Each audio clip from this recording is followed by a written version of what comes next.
Good Friday afternoon, YouTube, and welcome back to how to build an F-14 Tomcat.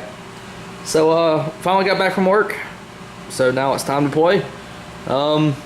Fuselage, still the same place, hasn't changed. But, over here on the other table, we got a whole lot of molds done. So, you can see, 2 horizontal stabs, the 2 overwing fairings, canopy frame, which I'm gonna do a little bit of work with that still got to fix that area. I'll probably just lay up a new bottom half of it, so more on that when the time comes. Exhaust nozzle, the rudder, ventral fin, more on this later, nose cone, 1 wing panel, and the new member of the group, the 2nd wing panel. So both wing panels are now done. Both vertical fins have all their molding done. You can see all the wing panels, the vertical fins, and the flaps all have their backing structure to make sure they're nice and strong and they won't twist or warp while we put a vacuum onto it.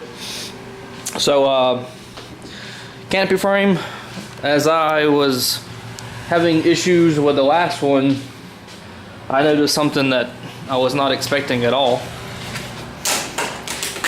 Oh, and I actually picked up the wrong one. So here's the first one I pulled out of the mold, and there's a couple little voids here in the back where it joined, but you can see how you've got the silver and then the void and more silver at the bottom. Well, if you look closely, you can see there's a ridge above the bottom of it. That ridge on this portion of it is actually the bottom of the frame. So what happens is when the frame gets put in there, you can see the ridge is higher than the aluminum right here. So it's actually a little bit higher up, and you can see right here the lines don't meet up.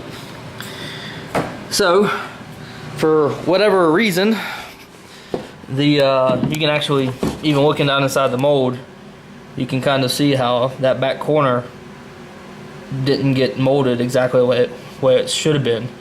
So for whatever reason that happened, don't know why, but hey, what the heck, we'll try again. So this is the last piece of canopy frame that I laid up, and I had the video and I had the issues with it. It just broke apart. So I placed an order for some foam for the horizontal stabs, the wings. I ordered a whole bunch. I think it was in total about 60 sheets of this stuff. So I should have enough to do at least 3 airframes is what I'm thinking. So I ordered the foam. I got some black G10 sheets, and then I got some of that foam with carbon fiber laminated on both sides. So what I am going to do is that foam with the carbon fiber, it also has a 2 10,000ths of an inch aluminum backing on it. So I'm going to take that, and I'm actually going to use that to make the bottom of this canopy frame with it. And I'm just going to put it right there on the bottom, or right there at the top of the fuselage where the canopy frame goes. I'm going to cut it to shape. I'm going to cut it a little bit smaller size than I need to. Then I'm going to take this frame, clean up the inside where the glue, that Cabosil and epoxy mixture didn't work. Clean it up, scuff it up, clean it, tape it on there, and then I'm going to go around and I'm going to high saw this frame to that carbon and foam sheet. So what that will do is that will make this the new, basically the new plug for the bottom portion of this canopy frame mold.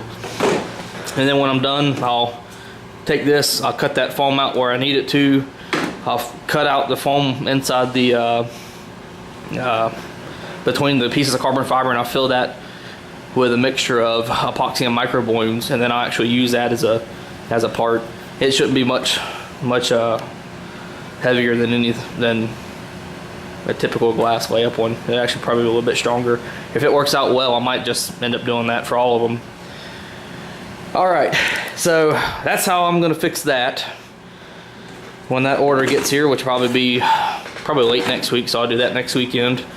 All these wing molds, none of the wing molds haven't been opened. One of the vertical fins has not been open. Neither of the flap molds have been open. So honestly, I don't know how that's going to turn out. I don't foresee any problems. Knock on some wood, but you never know. So when I get ready to pop those open, I'll pop in the video camera and let everybody out there who's paying attention still watch that happening. So that ventral fin, y'all saw the first attempt at it. It ended in failure, but happy to say the second attempt much better. You can see I still got the flashing on it. This thing is it's hollow, and you can see I can squeeze it, and it turned out fairly well. You can see right here this piece chipped out. I'm guessing that there's a little bit of a negative relief right here in this back corner, so I'm going to take the mold, I'm going to adjust that a little bit to kind of smooth it out some. But it worked out fairly well for the second attempt. First one was a good learning experience. See if I can't. It's not gonna work. Anyway, when I went to join them, I did it similar to the first one, except I just took a really